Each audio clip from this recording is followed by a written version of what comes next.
Hello guys! Andito kami ngayon sa Corfacan. Tingnan nyo yung falls dito sa Corfacan. Too much tall.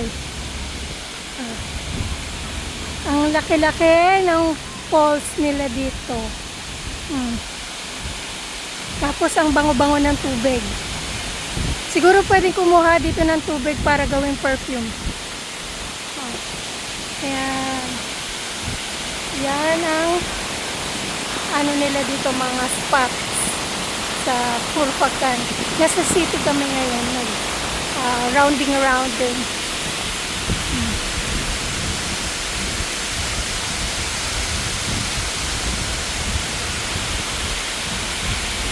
Sa isang oras at kalahati naming pag-travel, ayan, nakarating kami dito sa Corfacan. Ang bango ng tubig.